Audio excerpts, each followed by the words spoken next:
Hemos estado en las últimas semanas hablando acerca de cómo vivir vidas cristianas poderosas, victoriosas, bendecidas.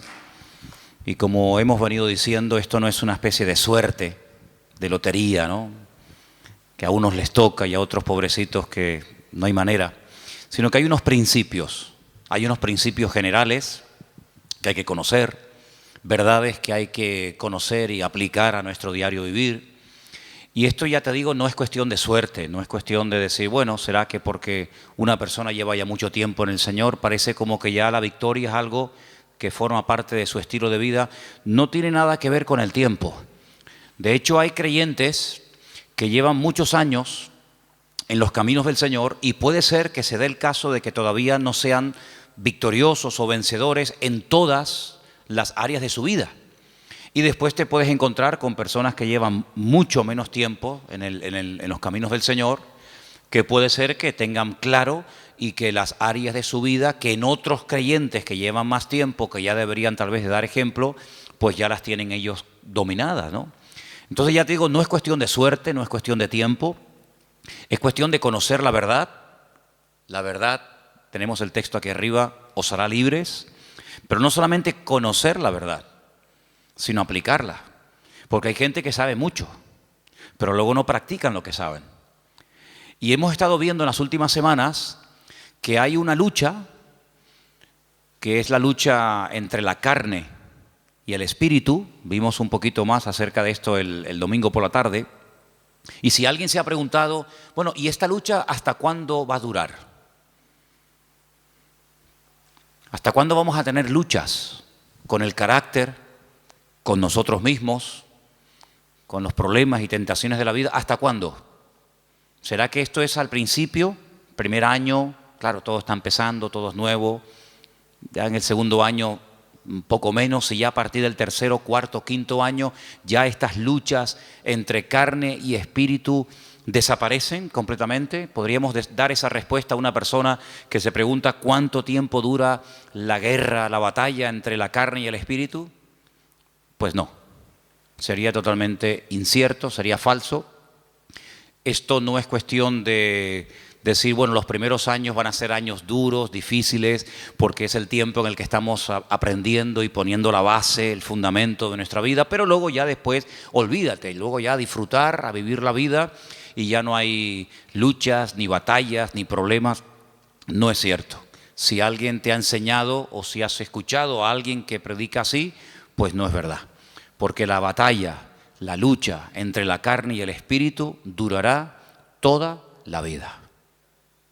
¿Amén? Yo sé que algunos dicen, uy, me cuesta decir amén, pero es así de claro. Te va a durar toda la vida. Y en esta tarde vamos a leer unos versículos de Gálatas capítulo 5 que se parecen mucho a los versículos que leímos el domingo por la tarde, que era el capítulo 8 de Romanos. Ahora pues ninguna condenación hay para los que están en Cristo Jesús, los que no andan conforme a la carne, sino conforme al Espíritu. Y vimos cómo el capítulo 8 de Romanos, que es un capítulo extraordinario, donde las palabras clave son carne y espíritu, espíritu y carne, aparecen muchas veces con diferentes connotaciones, con diferentes aplicaciones. Ahora cuando comencemos a leer en Gálatas capítulo 5, verso del 16 en adelante, te va a dar la impresión, te va a dar la sensación de que seguimos leyendo la carta de Pablo a los romanos. Pero no tiene nada que ver con la carta de Pablo a los romanos. Esta es otra. Esta es la carta a los Gálatas. Y voy a comenzar a leer a partir del versículo 16. Digo pues, andad en el Espíritu. Ya esto ya lo había dicho también a los romanos. No satisfagáis los deseos de la carne, porque el deseo de la carne es contra el Espíritu, y el del Espíritu es contra la carne. Y estos se oponen entre sí, para que no hagáis lo que quisierais. Pero si sois guiados por el Espíritu, no estáis bajo la ley. Manifiestas son las obras de la carne. Y ahora usted, si quiere, las puede ir contando para que usted se dé cuenta cuántas manifestaciones diferentes hay de la carne. lectura que por cierto se leyó también el domingo a la tarde, solamente la volvemos a repetir.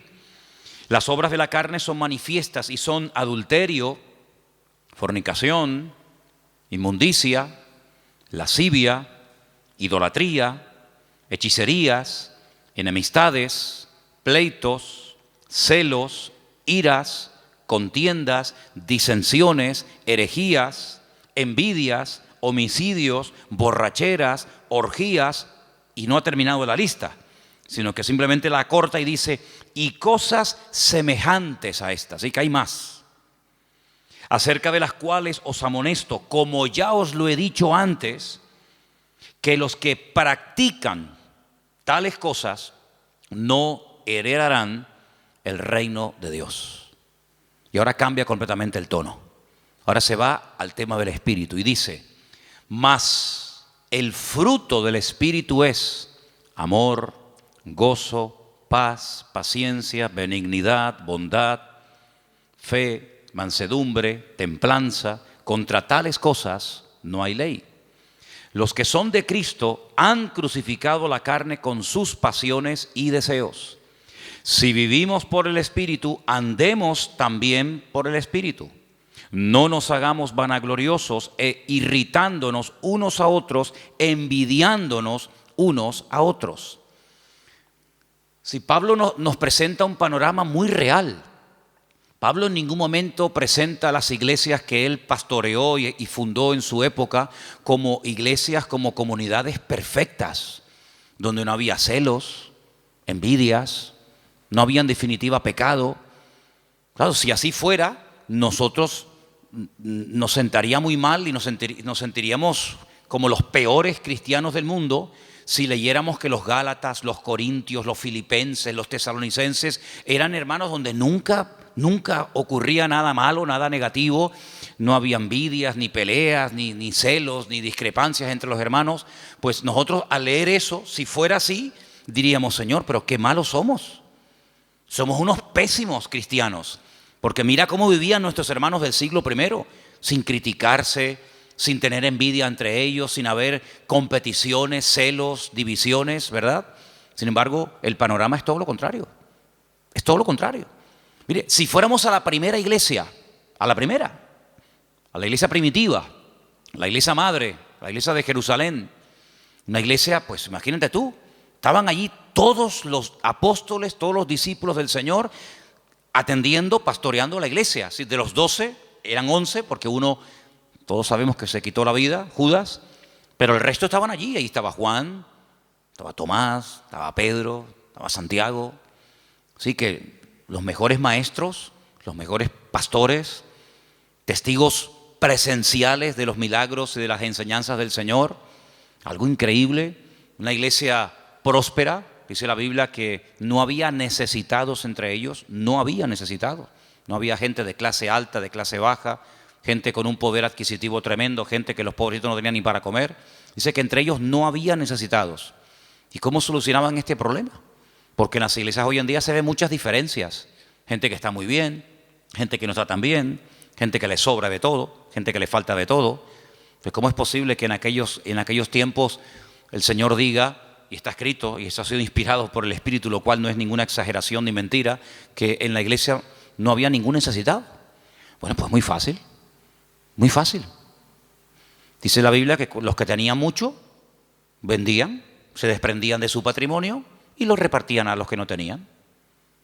Sí, pero bueno, es que eso es lo que dice la Biblia, que los que tenían propiedades, no todos tenían propiedades, evidentemente, pero los que tenían propiedades, los que tenían un patrimonio muy grande, lo vendían y no se lo quedaban para ellos, sino que dice que lo repartían, lo ponían a los pies de los apóstoles y ellos sabían a qué familias y a qué hermanos y cómo y cuándo repartir, de tal manera que dice que no había.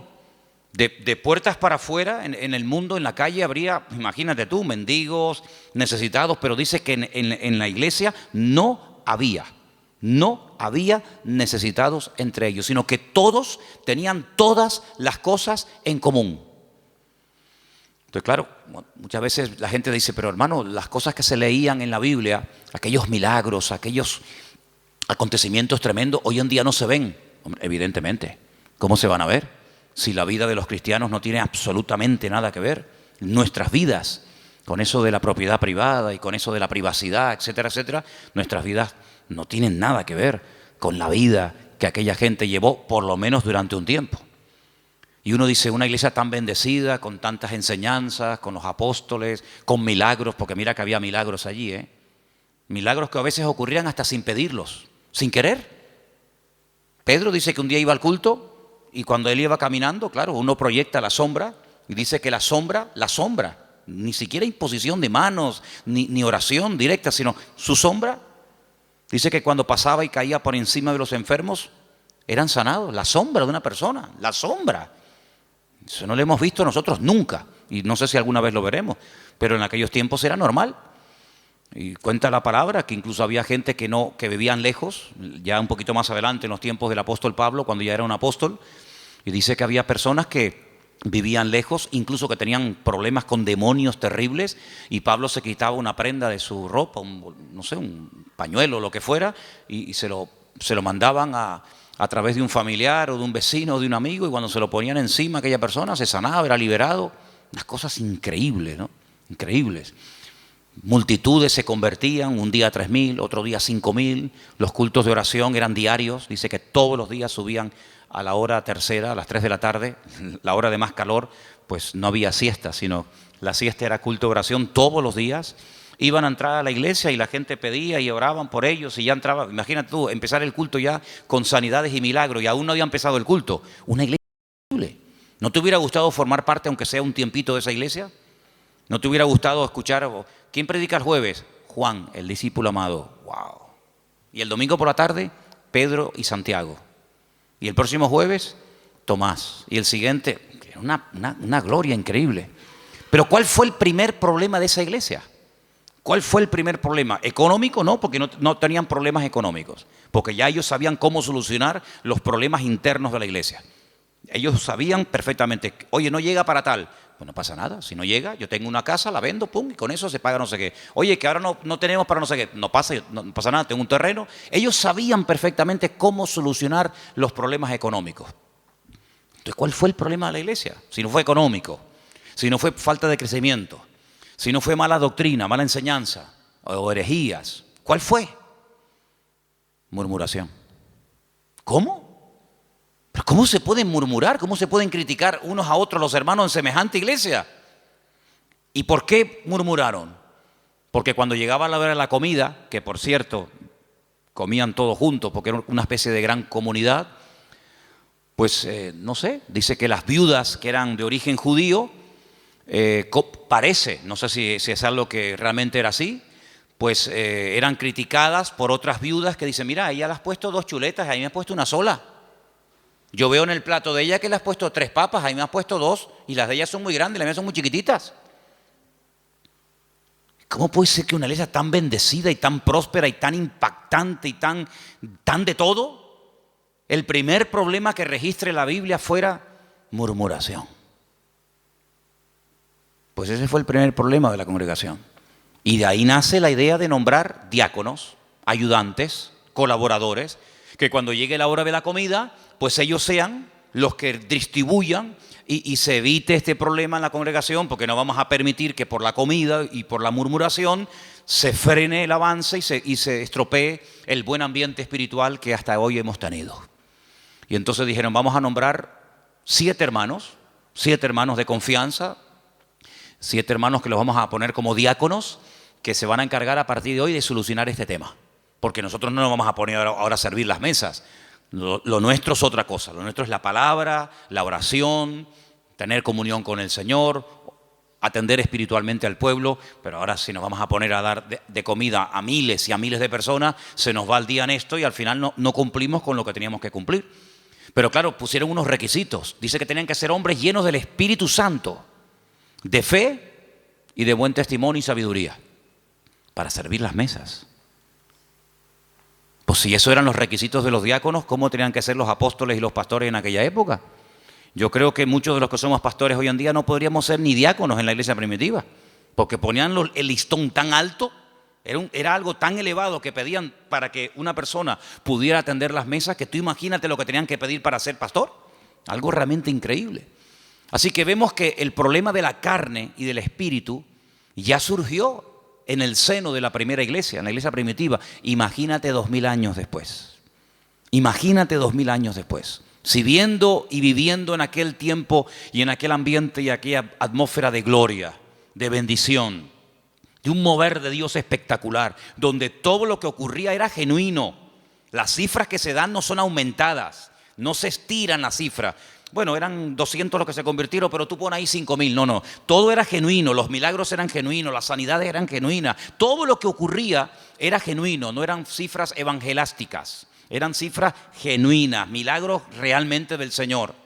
Si eso ya ocurría en aquella época, imagínate hoy en día cuando nuestro nivel de santidad, nuestro nivel de espiritualidad no tiene absolutamente nada que ver con el de nuestros hermanos de los primeros siglos de la era cristiana.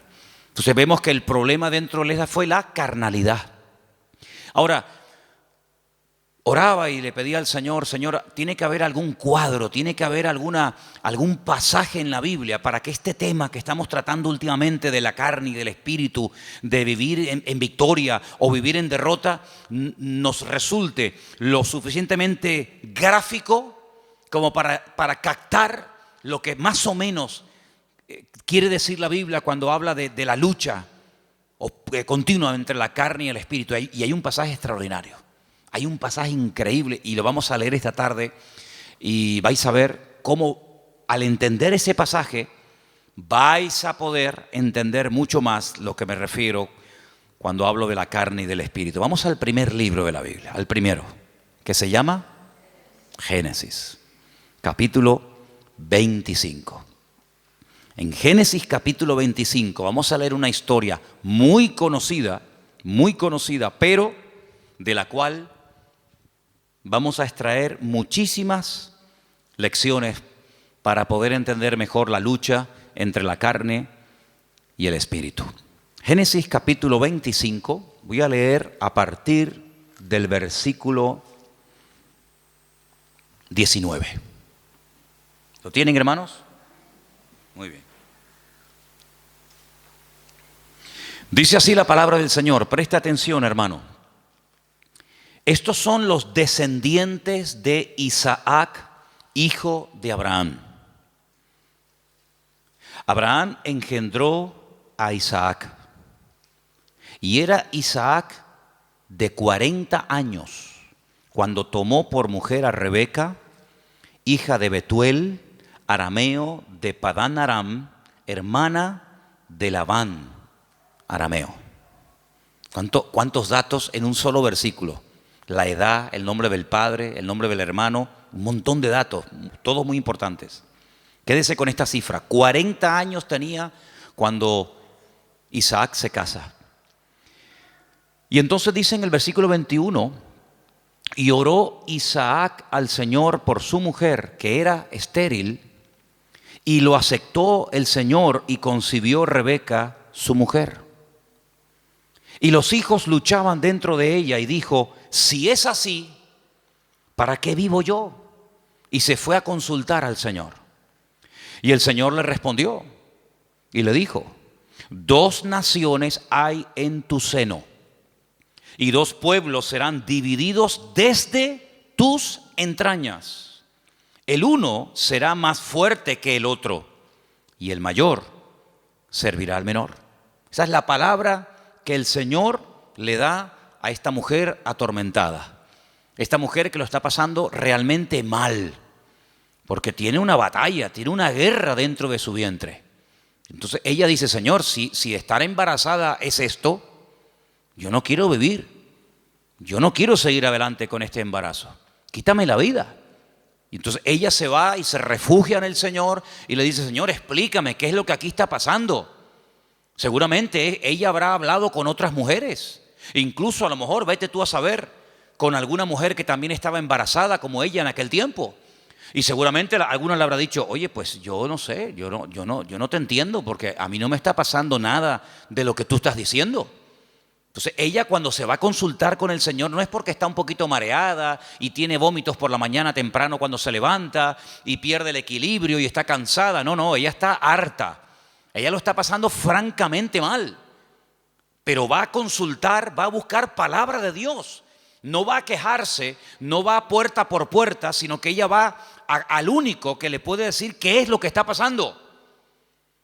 Ella va al Señor y desahoga su alma delante del Señor, y el Señor le habla y le da una palabra tremenda. Mira, no llevas uno, llevas dos. Y son dos pueblos. Y están peleándose desde tu vientre. Y siempre será así. Y el mayor servirá al menor. Y entonces ya ella más o menos entiende qué es lo que está pasando. Seguimos. Versículo 24. Cuando se cumplieron los días para dar a luz, he aquí había gemelos en su vientre. Ya se lo había dicho el Señor, que había dos, no uno. Luego, aquí vemos que la primera parte de la palabra, no llevas uno, sino llevas dos, se está cumpliendo. Cuando ella vio salir uno y vio salir al otro, ella seguramente habrá recordado lo que el Señor le había dicho. Dos, llevas dos, no uno, dos. Luego, si la primera parte de la palabra se ha cumplido, prepárate porque la segunda también se va a cumplir. ¿Cuál es? Que se van a llevar como el perro y el gato. Que el mayor va a terminar sirviendo al menor. Que están divididos, enfrentados, peleados desde el vientre, ya están peleándose. Imagínate cuando sean grandes. Entonces dice en el versículo 25 que salió el primero. Dice rubio, ahora hablaremos acerca de eso. Y era todo velludo, como una pelliza. Y llamaron su nombre Esaú. Fíjate que en el versículo 25 dice, y salió el primero. Ahora tendría que decir el siguiente versículo, y salió el segundo, ¿sí o no? Pues no dice eso. Cuando sale Esaú dice, salió el primero, pero cuando sale el otro hermano, dice el versículo 26, después, no dice el segundo, dice después. Salió su hermano, trabada su mano al calcañar de Esaú, y fue llamado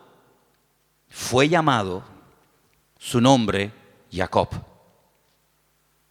Y era Isaac de edad de 60 años cuando ella los dio a luz.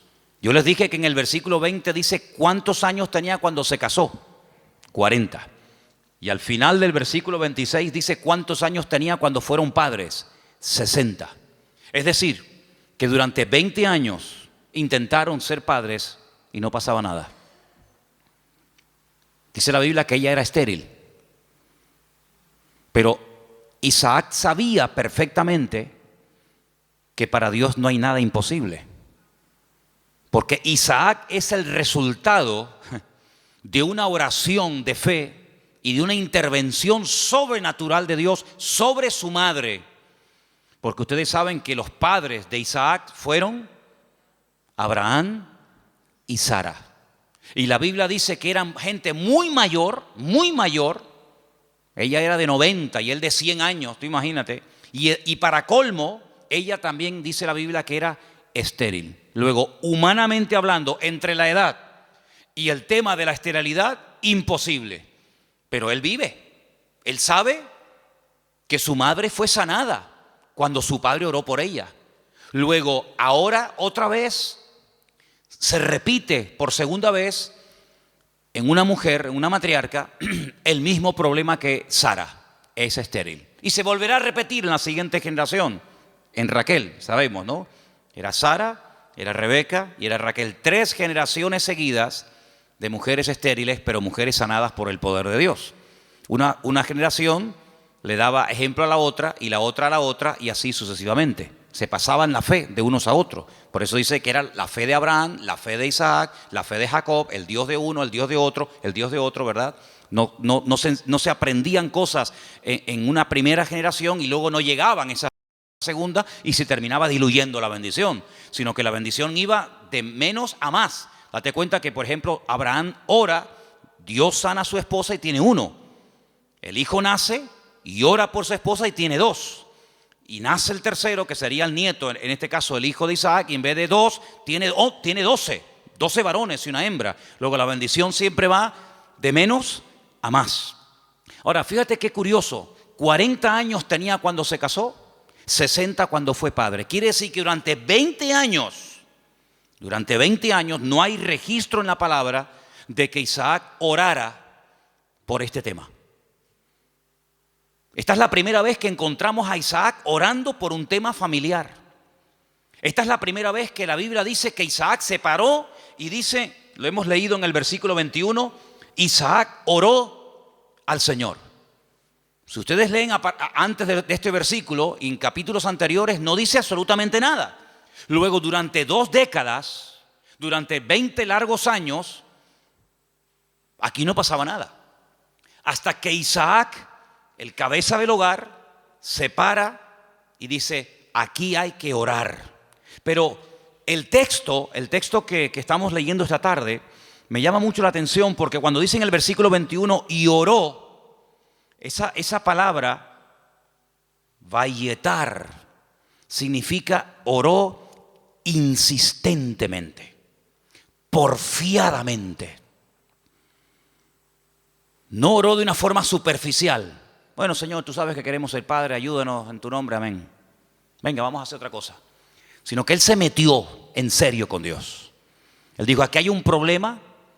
Curioso que no dice que su esposa también oró con él, sino dice que él se puso enfrente de ella a orar por ella. Eso es muy curioso. Él tomó autoridad y dijo, bueno, a lo mejor tú ya te has resignado a no ser madre. Pero dice que él se paró frente a ella y él oró fervientemente. Bueno, por ahí hay un versículo en Santiago que dice que la oración del justo puede mucho. No dice así, me equivoqué, perdón. La oración eficaz del justo puede mucho.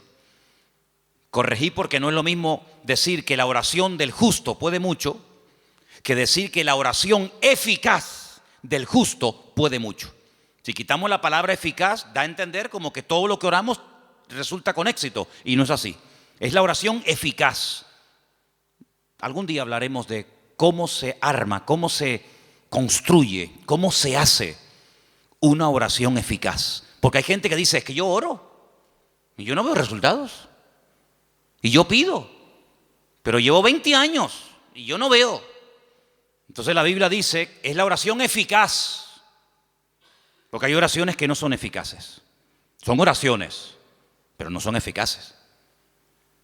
Y una vez conté aquí que Alejandro Magno tenía en su guardia personal un grupo, creo que eran como de 400 y pico mujeres, que las llamaban las amazonas, que eran mujeres que se cortaban un pecho, amazonas, con un solo pecho, se quitaban un seno, porque eran las mujeres que tenían que protegerlo a él, era su guardia pretoriana, por decirlo de alguna manera, era su seguridad privada, personal, y las mujeres, lógicamente, al tener pecho, pues no se puede pegar el arco como un hombre se lo puede pegar y de esa manera apuntar, sino que al no poderse pegar el arco, la flecha no sale como tiene que salir. Entonces se sacrificaban por su rey, se cortaban un seno, pues se llama amazonas, con un solo seno, y de esa manera, donde ponían la flecha o donde ponían el ojo, ponían la flecha. Entonces eran personas que se sacrificaban, se amputaban un miembro de su cuerpo con tal de cumplir con su cometido. Bueno, el Señor dijo una vez que si tu ojo te produce problemas, que te lo arranque. O si tu problema no está en los ojos, sino en las manos, pues arráncatela o córtatela. Porque mejor es entrar tuerto, ¿no? Se dice tuerto, ¿no? Mejor es entrar con una sola mano que no entrar. Entonces, si hay algún miembro de tu cuerpo que te está causando problemas, pues ya sabes lo que tienes que hacer. Si lo quieres tomar simbólicamente o lo quieres tomar literalmente, tú verás. Pero tú tienes la responsabilidad de cortar, de quitar de tu vida todo aquello que te está impidiendo obtener resultados. Sea mano, sea ojo, sea televisión, sea internet, sea móvil, sea amigo, sea novia, sea novio, sea vecino, sea vecina, sea perro, sea coche, sea moto, sea deporte, sea lo que sea, sea lo que sea. Cuando hablamos de acerca del ojo, no es que necesariamente me voy a arrancar el ojo, porque puedo seguir viendo por el otro. Entonces, estamos en la misma. Sino es todo lo que entra, porque dice la Biblia en Eclesiastés, cuando describe el cuerpo humano, ustedes saben que hay una descripción del cuerpo humano desde la cabeza hasta la coronilla, desde la coronilla hasta la planta de los pies. Cuando él llega a la parte de la visión, él dice que son las ventanas. Las ventanas. Y el Señor dijo, si tu ojo es bueno, si lo que tú ves, si lo que entra por las ventanas es bueno, todo tu cuerpo estará lleno de luz. Pero si tú abres la ventana, que son los ojos son las ventanas del alma. Con el alma tú la alimentas con lo que ves. La carne se alimenta con lo que ves. De hecho, lo que ves es lo que después la carne desea. Entonces, de ahí viene el refrán, ojos que no ven, corazón que no siente, ¿verdad? Entonces, cuando tú tienes las ventanas abiertas, pues tienes que saber seleccionar, porque hay cosas que mejor no verlas. Exactamente es con la mano. La mano es, digamos, el miembro que habla acerca de lo que hacemos. Los ojos lo que miramos, lo que deseamos, lo que anhelamos, donde ponemos la visión, que después nos lleva a la acción, de la visión a la acción. Pero la mano representa la acción en sí misma. Hacemos con las manos. Cristo sanaba a los enfermos con las manos, tocaba a los enfermos, multiplicaba los panes y los peces. Las manos son, digamos, el medio, hablando de una forma simbólica de lo que hacemos, de lo que ejecutamos. Entonces, si lo que estás haciendo o lo que estás viendo, lo que está entrando en definitiva en tu mente y lo que posteriormente sale te está causando problemas, tienes que tomar medidas preventivas primero. Si ya no funcionan las medidas preventivas, entonces otro tipo de medidas, pero lo que no puede ser es que la carne esté superando la vida en el espíritu, porque dice la Biblia que los que viven en la carne no pueden agradar a Dios. Y los que son guiados según la carne van a la muerte, a la destrucción. Por lo tanto, hay esa lucha que vemos desde el vientre de la madre de esta mujer, de Rebeca, con estos dos hijos. Ahora, después dice, en el mismo versículo 21, cuando yo he dicho vayetar, significa orar porfiadamente, insistentemente. En el mismo versículo, cuando dice, y aceptó el Señor, ¿lo veis? Es la misma palabra, pero se pronuncia de una forma diferente, vayater. Vayater, vayatar, vayater. Se escribe igual, pero las vocales se ponen diferentes. ¿Y saben lo que significa eso? Aquí se ha traducido por aceptó el Señor. Aceptó el Señor. Significa que convenció a Dios. Dicho de otra forma, Dios se dejó convencer por la oración de Isaac. Es increíble. Dios se dejó convencer. A ver, ¿qué quieres? Presenta argumentos. Preséntame argumentos. ¿Por qué quieres ser padre? No tenemos la oración de Isaac. Solamente tenemos el hecho de que oró Isaac al Señor y el Señor dijo, está bien. Pero la oración que hizo Isaac al Señor, qué pena, no la tenemos. ¿Te hubiera gustado que estuviera ahí? Algún día cuando lleguemos a la gloria, decir, oye Isaac, ¿puedo hablar contigo un segundito? ¿Me podrías decir más o menos lo que le pediste a Dios cuando querías ser padre? Sí, mira, le dije esto y esto y esto. Tienen que aprender hebreo, si no, no pueden hablar con él. No, son bromas. Pero tuvo que orar de una forma que dice que convenció a Dios. Dios dijo, me has convencido. Ya está, problema solucionado.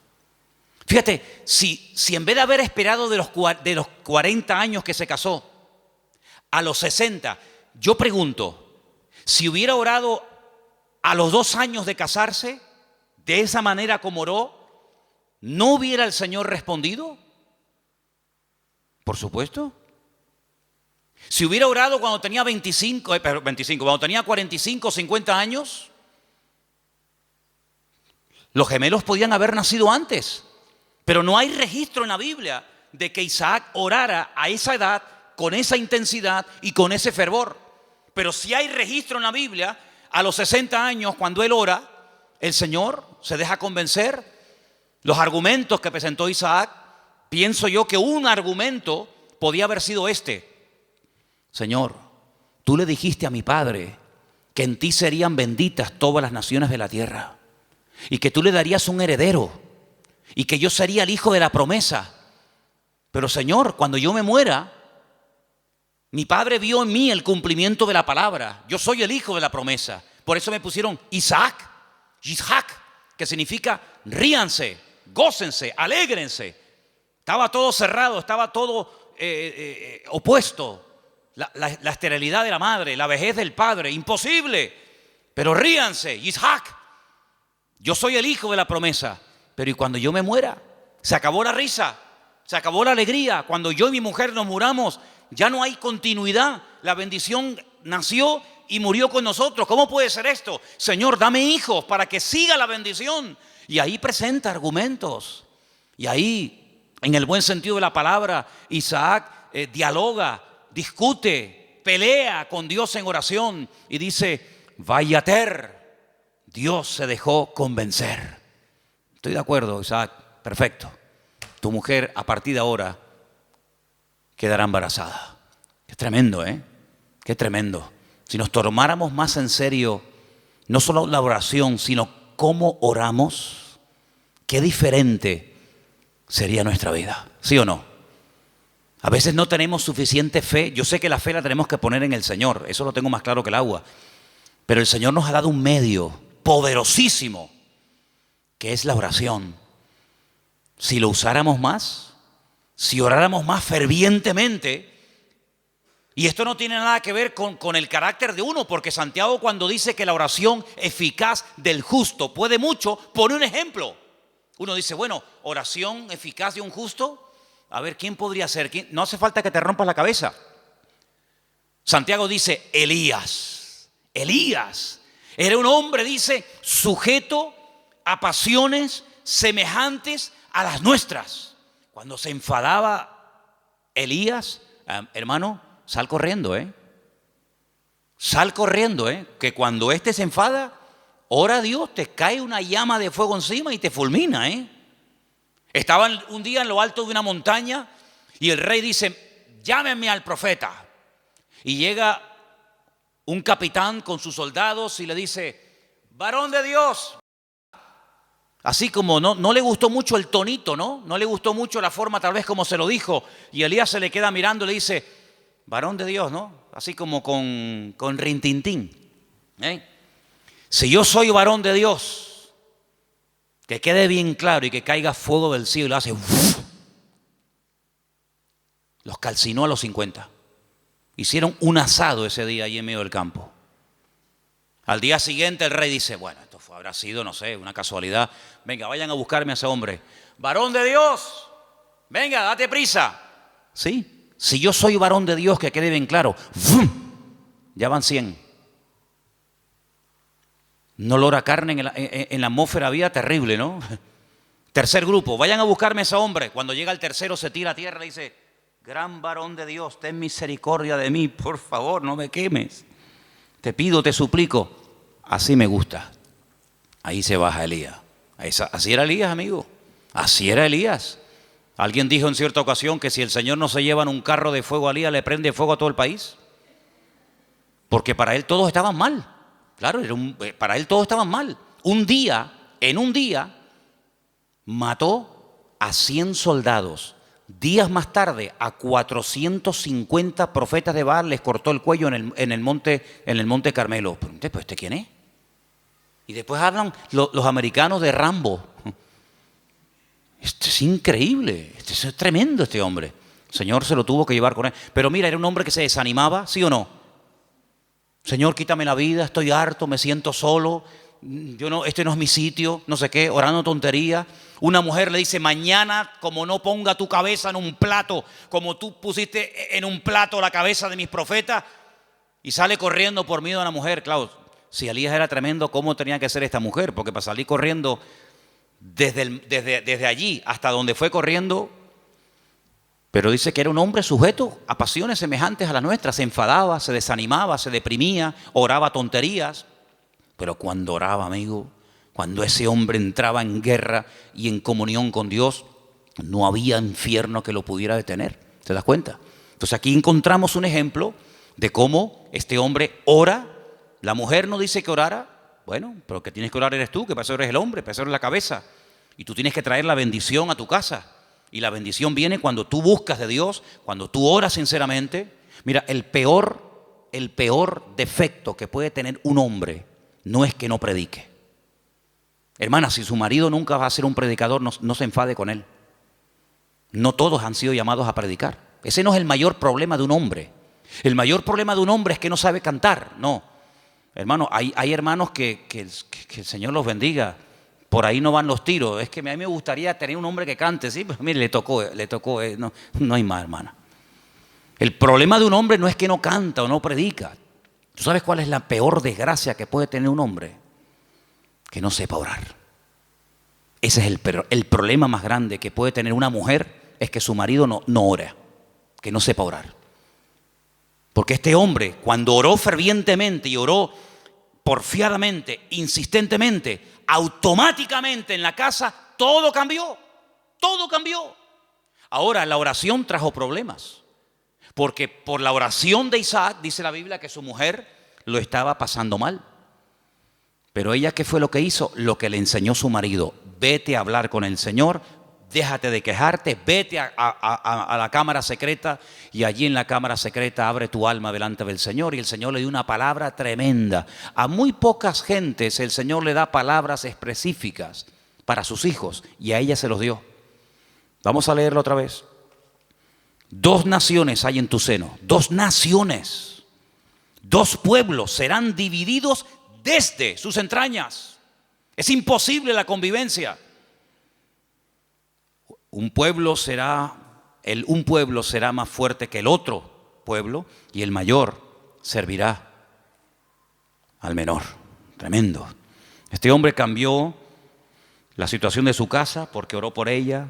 Ahora, lo que me llama la atención, lo decíamos hoy en casa, que cuando su papá, cuidado con esto, cuidado, porque hay cosas que se transmiten a través de lo físico, de lo genético, pero también hay cosas que se transmiten de generación en generación por la vía espiritual. Si me sacan una célula de mi cuerpo, cualquiera que sea, y extraen un ADN de mi pelo o de donde sea, en un 99,9% ese ADN dirá que yo soy hijo de fulano de tal. Es inevitable, totalmente inevitable. Las famosas pruebas de paternidad. No, es que ese hijo no es mío. Sí, hazte una prueba de paternidad y ahí, amigo, ahí sale. O eres o no eres. Bueno, tal vez no. O eres o no eres. Lo genético, queramos o no, se transmite de generación en generación. ¿Y lo espiritual? Porque dice la Biblia que somos espíritu, alma y cuerpo. Luego transmitimos la genética y como lo natural es un reflejo de lo espiritual, lo he dicho ya 1.000.000 de veces, pues si transmitimos lo genético, si transmitimos lo físico, lo espiritual, no te quepa la menor duda. Por ahí podríamos un día hablar largo y tendido sobre este tema. Dice la palabra de Dios que tal la madre, tal la hija. ¿Sí o no? Eso dice la Biblia. Tal la madre, tal la hija. No dice tal el padre, tal el hijo. Eso no lo dice. Pero la Biblia se dice tal la madre, tal la hija. Así que mamá, ten cuidado que le estás transmitiendo a tus hijos. Porque la madre transmite mucho más a los hijos de lo que te puedas imaginar. Mucho más a veces que un padre. ¿Qué te parece? La responsabilidad es tremenda. Así que si hay aspectos negativos espiritualmente hablando de tu madre o de tus antepasados, métete en la habitación con el Señor y que Dios corte todo eso lo antes posible. Para que no seas tú una víctima de cosas del pasado. Aunque un día hablaremos más detenidamente sobre todo esto. Pero lo que quiero decir con todo esto es que él no tomó una sierva. Él podía haber dicho, bueno, ¿qué hizo mi padre cuando oró y no venía yo, no nacía yo? ¿Qué hizo mi padre? Tomó una sierva. Era la costumbre de la época. La costumbre, no lo bíblico, no lo correcto. Por dejarse llevar por la costumbre, resulta que hasta el día de hoy estamos pagando las consecuencias de aquello. Porque no fue una palabra dada por el Señor como ahora el Señor le está diciendo a Rebeca lo que le está pasando, sino que fue una costumbre. Cuando la señora de la casa no podía tener hijos, o bien porque fuera estéril, o bien porque fuera demasiado mayor, la costumbre era una criada, la criada de la señora, la criada de confianza de la casa, pues podían tener relaciones sexuales, el amo con ella, y ese hijo que naciera se consideraba hijo legítimo del matrimonio. De hecho, había prácticas que a la hora de parir se ponía una debajo y otra arriba, y las dos hacían como que estaban pariendo, y no, era toda una historia, ¿no? Isaac podía haber dicho, bueno, pues yo voy a hacer lo mismo. Él no hizo eso, porque él aprendió que imitar lo que otros hacen para obtener resultados no es lo correcto. No hay que imitar lo que hacen otros, y mucho menos tomar costumbres y aplicarlas como si fueran principios bíblicos. Tú no tienes que imitar a nadie. Es que mi padre lo hizo, pero eso no significa que tú lo vas a hacer. Mira, hay un momento en la vida de Isaac en el que él tiene la tentación de hacer lo mismo que hizo su padre. No con la criada, ya eso lo dejamos bien claro, porque Isaac prefirió esperar en Dios 20 años que precipitarse y adelantarse como hizo su padre con Agar, y fue un desastre. Que al final saben que tuvo que expulsarla, al hijo, etcétera, etcétera. Pero hay un momento en el que él quiere bajar a Egipto, porque su papá bajó a Egipto. Y entonces el Señor lo para y le dice, no, tú no bajas a Egipto. Entonces no tengas la tendencia de imitar, de copiar, de hacer lo que otros hacen, porque en ese caso le resultó favorable, o tuvo algún éxito, o tuvo alguna bendición. Dios no es un Dios de métodos, es un Dios de principios. ¿Cuántos dicen amén? Usted no tiene que imitar, no es que, es como por ejemplo, usted sabe que cuando hay una persona enferma, siempre hay alguien que se te acerca a decirte lo que tienes que tomar. Cuando hace poco tenía la garganta mal, me afectó un poco la garganta, si yo me hubiera tomado todo lo que me dijeron, me hubieran envenenado. Me hubieran envenenado. No, tienes que tomarte tomillo con un poco de orégano y con una cuchara y una yema de huevo. Al rato venía otro. No, lo que tú tienes que hacer es tomarte gárgaras de limón con miel por la mañana. Venía otra. No, lo tienes que hacer una infusión de jengibre. Si yo llego a mezclar todo eso, estaría muerto. Porque todos tenemos siempre la tendencia de decir a los demás lo que tienen que hacer. Y aquí vemos algo muy importante. Isaac dijo, mi padre hizo mal. Pero yo no voy a imitar a mi padre. Yo voy a orar al Señor, y aunque seguramente Isaac tenía muchas criadas y muchas siervas, yo no voy a hacer eso. Y eso se lo transmitió a su mujer, de tal manera que ella, cuando está mal, lo que hace es lo que su marido le ha enseñado. Vete a orar y el Señor te dirá lo que tienes que hacer. ¿Cuántos dicen amén? Tremendo, este pasaje me gusta muchísimo. Así que no toma el ejemplo de su padre, pero ahora vamos al versículo donde dice que los hijos luchaban dentro de ella. Dentro de ella. Hay otra versión que dice se agitaban. Hay una palabra un poquito extraña en hebreo que es vayitrosasú, algo así, que viene de la raíz ratz, que significa correr, destrozar, aplastar. Se estaban matando los hermanos en el vientre de la madre. No es que decía, échate un poquito para allá, como por las noches, ¿no? Cuando estamos durmiendo, sobre todo cuando hay calor, ¿no? Los matrimonios, cuando hay calor, que dice, échate para allá. Cuando hace frío, dice, échate para acá. No es que quedamos, para allá o para acá, pues depende de la estación. Échate para allá, échate para acá. No es que estaban ahí incómodos, ¿no? ¿Verdad? Sino que se estaban matando. Querían salir los dos antes de tiempo. Se estaban aplastando, se estaban dando una cuerada entre ellos tremenda. Ahora tú imagínate tener dos, si ya uno es complicado, imagínate tener dos que se están matando y peleando el uno al otro. Bueno, el otro día me contaron algo, yo no sé si será verdad o no, pero dice que una madre embarazada denunció a su hijo antes de nacer, porque le estaba dando un mal embarazo. Lo denunció. Y dice que un juez aceptó la denuncia y que cuando salga niño, no sé, lo llevarán a comisaría o le pondrán a la esposa, yo no sé. Denunció al hijo porque le estaba causando problemas al embarazo. Oye, hay que estar de verdad. Después dicen que nosotros estamos locos, pero el mundo está, bendito sea Dios. Denunció al bebé que aún no ha nacido. Imagínate tú, su propia madre. Pórtate bien, que te portes bien, que no te muevas. Imagínate dos peleándose ahí, matándose y pellizcándose y pegándose puñetazos. Es que hay dos dentro. Y uno es completamente diferente al otro. Y ahí es el cuadro que yo estoy utilizando esta tarde para reflejarles la realidad de la batalla que hay entre la carne y el espíritu. Uno tendría que sentirse tan mal como se sintió Rebeca cuando hay esa batalla interior dentro de nosotros entre la carne y el espíritu, que no nos queda más remedio que ir a hablar con Dios y desahogarnos con el Señor. Ella no dijo, bueno, esto es normal, sino cuando en nosotros hay esa guerra, como decía Pablo, Romanos capítulo 7, léanlo, es un capítulo tremendo. Pablo abre su corazón, Pablo se quita la careta y dice, hermanos, lo que quiero hacer no lo estoy haciendo. A veces hago cosas que no quiero hacer. Miserable de mí, ¿quién me librará de este cuerpo de muerte? Lo que quiero hacer no lo hago, hago lo que no quiero y hay una ley dentro de mí. No le eche la culpa a fulano, a mengano. Hay una ley, hay algo dentro de mí.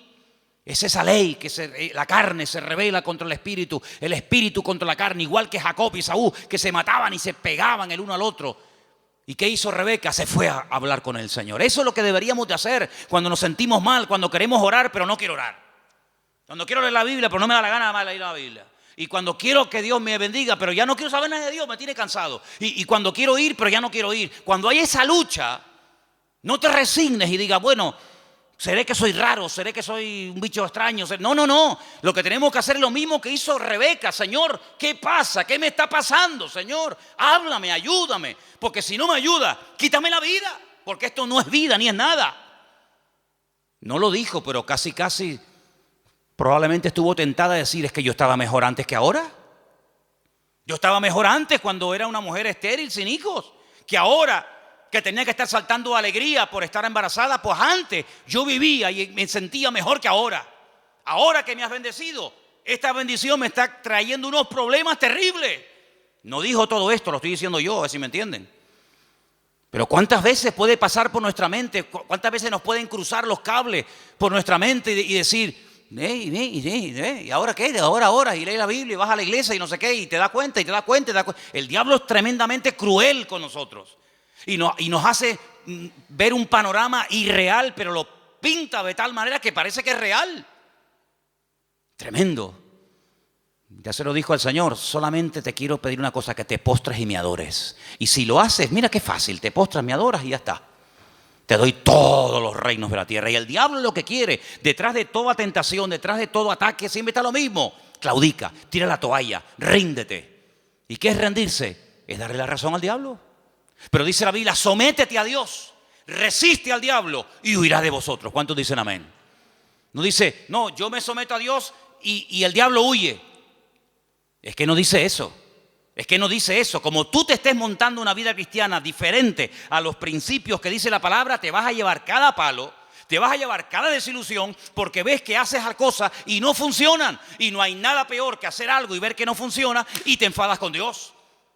Someteos a Dios, someterse a Dios. ¿Qué es someterse a Dios? Habrá que explicar a estas alturas lo que es someterse a Dios. Hermano, rendirse a Dios sin condiciones. Es que yo siento, es que yo creo, es que a mí me parece, es que yo haría. Someterse, rendirse. Tú has perdido la guerra, el que manda soy yo. No me digas a mí dónde tienes que vivir, cómo tengo que vestirte, cómo tengo que tratar, porque tú te has rendido. El que he ganado soy yo, y el que gana la guerra le dice al vencido cómo tienen que hacerse las cosas. No me vengas a poner condiciones. Someterse a Dios, rendirse a Dios. Ya no vivo yo.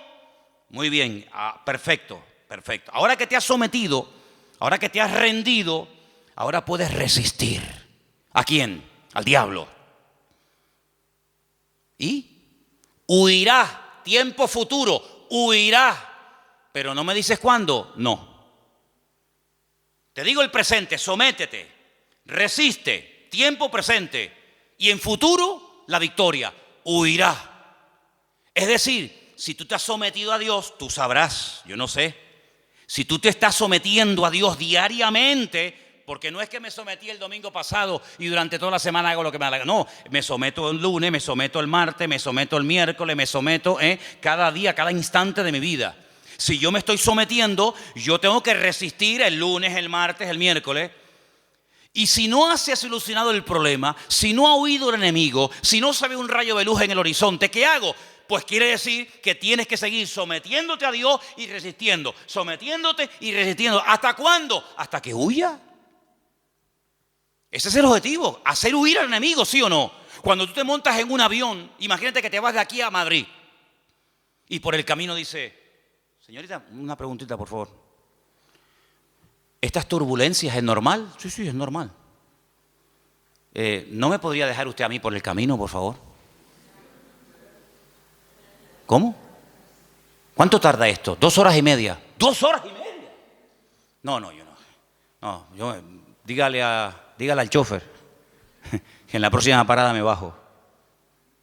Menos mal que no hay timbre en los aviones. Si hubiera timbre, ¿cuántas veces le darían la paliza al pobre piloto? Para, aquí me quedo.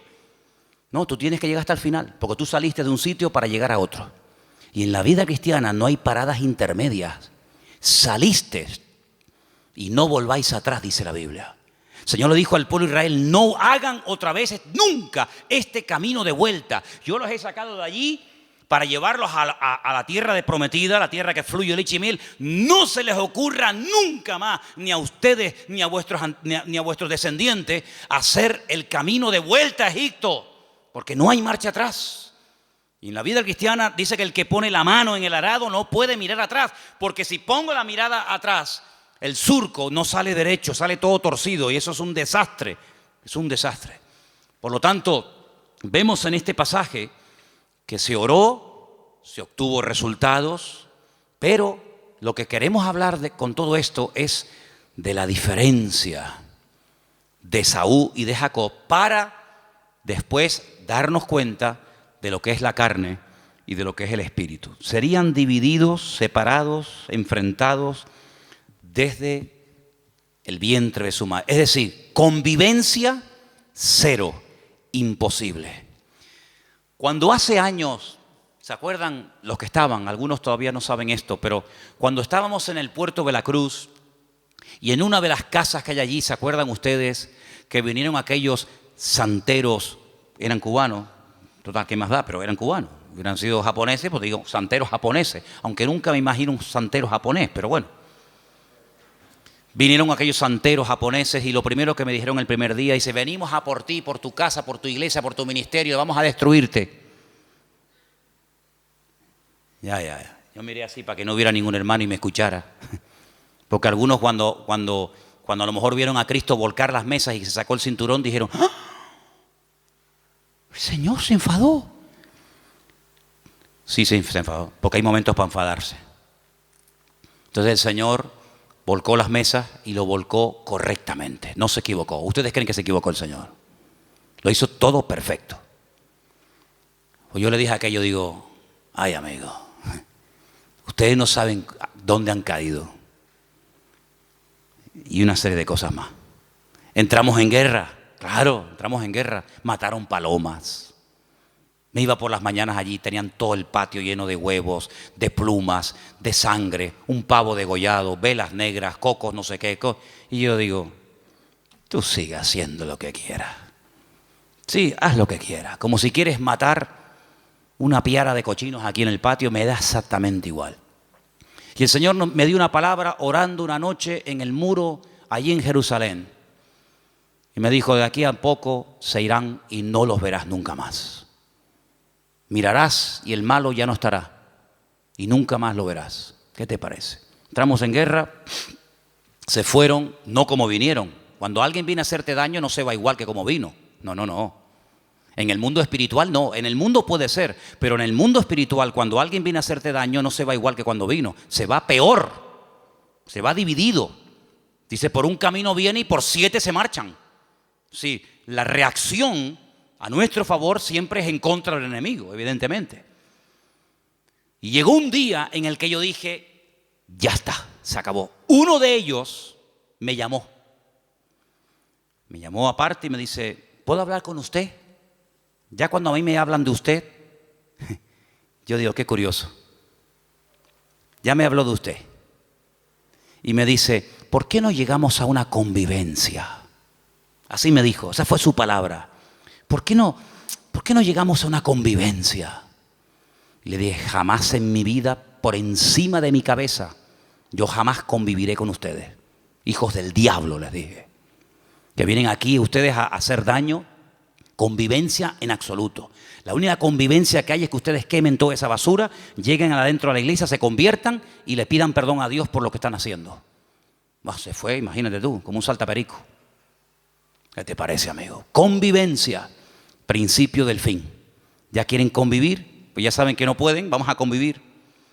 No habrá nunca convivencia entre Esaú y Jacob, jamás. Es más, la debilidad y la derrota de uno fortalece y le da la victoria al otro. No pueden estar los dos como cabeza. Cuando uno está como cabeza, el otro tiene que estar como cola. Y cuando el otro está como cola, el otro está como cabeza. Es algo antagónico, no pueden estar los dos en la cúspide de la pirámide. O uno está arriba o el otro está abajo. De hecho, cuando uno está arriba es porque se ha fortalecido con la debilidad del otro. Y cuando el otro está abajo es porque su fortaleza la ha perdido y la ha tomado el otro que le ha vencido. Eso es así en el mundo espiritual. No puede haber convivencia entre la luz y las tinieblas. Donde hay luz, no hay tinieblas. Y donde hay tinieblas es porque hay ausencia de luz. Pablo utiliza todo esto y dice, hermanos, qué común unión puede haber entre Satanás y Cristo. Qué común unión puede haber entre la luz y las tinieblas, entre un inconverso y un creyente. Ninguna. Por eso dice, no se unan. El mundo quiere unirse, claro. Para el enemigo eres atractivo, para el enemigo eres un trofeo de guerra. Pero le dice el Señor al creyente, no al inconverso. Al creyente dice, no te unas. Él querrá unirse contigo. Hay gente del mundo que se enamoran de chicas cristianas. Hay chicos de la calle que se enamoran de chicas y los del mundo claro, porque tienen un atractivo, tienen una gracia de Dios. Pero tú enamorarte de uno del mundo, ¿estás loco o qué? Es convertirte en tinieblas siendo luz, amigo. Es increíble. No hay ningún tipo de convivencia y por eso lo que el Señor le está diciendo a esta mujer, a Rebeca, es que no habrá convivencia ni dentro ni fuera, ni cuando son chicos ni cuando son grandes. Y cuando los dos nacieron, dice la Biblia que uno era de una manera y otro era de otra. Es decir, natural reflejaba lo distinto que eran el uno del otro. Y eso es lo que tenemos que tener en cuenta para darnos cuenta de que vivir en la carne es totalmente opuesto a vivir en el espíritu. Y no he terminado, mira todos los apuntes que tengo aquí apuntes para una semana, pero quiero terminar diciendo algo, escúcheme bien. Si alguien se pregunta, ¿y puedo vivir un poquito en la carne y un poco en el espíritu? Por ejemplo, sábado hay culto de jóvenes, ¿no? ¿Sí o no? Bueno, pues el sábado canto, oro, alabo a Dios. El domingo también, porque hay culto, entonces tengo que portar bien. No puedo comportarme mal, ni decir palabrotas, ni... Sábado y domingo está bien, total. Pero claro, ya el lunes, el martes que no hay culto, el miércoles que no hay culto, entonces no has entendido nada. Porque no se puede convivir, no se puede vivir en la carne y en el espíritu. Hubo un hombre en la iglesia de Corinto que estaba dentro de la iglesia, dentro del cuerpo de Cristo, pero estaba viviendo en la carne. ¿Sabéis el caso, no? Dice la Biblia que el pecado que estaba cometiendo, cuando Pablo se lo comenta, dice, oye, pasa esto y esto. ¿Cómo? Dice, lo que ese hombre está haciendo, el pecado que está cometiendo, ese perverso, lo llama así la Biblia, perverso, que viene de pervertido. Dice, ni los del mundo lo practican.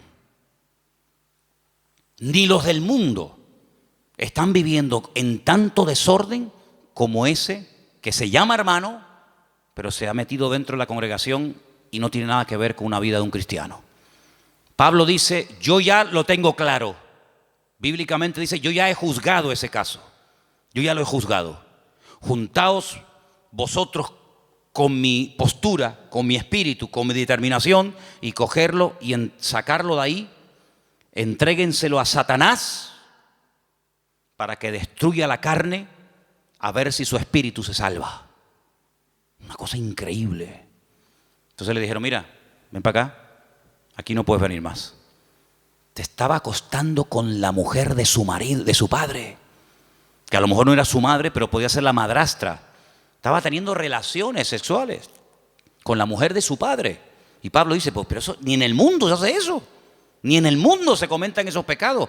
Cójalo, dice que lo echaron fuera para que Satanás lo zarandeara, lo sacudiera. Cuando tú sales de la iglesia, el diablo te dice, ven.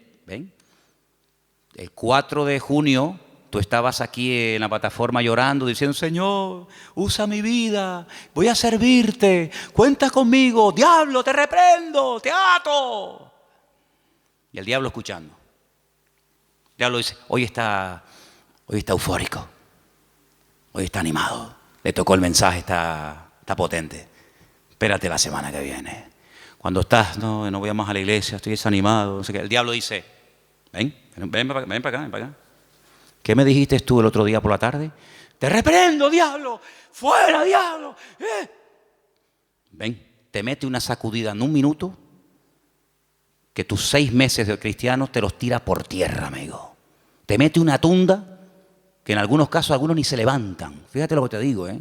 Cuando ustedes oren, ustedes se están comprometiendo. El mundo espiritual oye, los demonios oyen, los ángeles oyen, Satanás oye, Dios oye. Y el mundo espiritual tiene una característica que a veces los seres humanos hemos perdido, y es que son pacientes. Son pacientes, saben esperar. Son sigilosos como la serpiente, que están horas y horas y horas en un charco de agua colgados en un palo. Horas ahí sin moverse, no pestañean nada, esperando que pase una presa. Uno dice, vámonos ya, aquí no viene nadie. Está uno pescando, llevamos 10 minutos. Pues espérate un momento, si acabamos de llegar, vámonos ya. La serpiente está ahí esperando, 1 hora, 2 horas, hasta que ¡ra! Son así, amigos. Entonces el diablo en el mundo espiritual hay esa característica de saber esperar. ¿No dice la Biblia que está como un león rugiente? ¿Buscando a quién? ¿A quién devorar? A veces no lo tiene fácil, hay que ser sincero. A veces no encuentra uno una presa fácil. Pero cuando el lobo, cuando el león, cuando el animal que va a cazar, que vive de la carne, de lo que mata, va a cazar, no ataca al primero que ve. Jamás hace eso. Se sube en un lugar alto y observa la manada. Hay 3.000 ñus, 200 cebras, 400 antílopes. ¿Y a dónde ataco? ¿A dónde voy? Espera. Y empiezan a observar. Uy, aquel camina raro. Empiezan a mirar. Va cojo, es mayor. Se cansa, va el último. Hacen una estrategia de tal manera que a ese, que no puede ir al ritmo de los otros, lo aísla, la manada se va, lo deja solo, y cuando está solo, encima, débil, enfermo, se le tiran encima y se acabó. El diablo es un ladrón que viene a hurtar, a matar y a destruir. Lo que le da fuerza al diablo en un país son los carnales. Lo que le da fuerza a los demonios en una nación, en un continente, son la gente carnal. Y por eso lo que tenemos que hacer es sacudirnos de la carnalidad. Porque la próxima semana, tal vez el domingo, la segunda parte del mensaje, veremos a dónde se llegó en la relación entre hermanos. Ya era insostenible aquello. Y entonces nos damos cuenta de que Esaú, el carnal, el malo, tenía una cosa que necesitaba urgentemente Jacob para poder triunfar en la vida. Y entonces vamos a descubrir qué es lo que tiene el mundo, qué es lo que tiene Esaú, que a nosotros nos interesa quitárselo, pero cuando se lo quitemos, ahí te quedas, Esaú.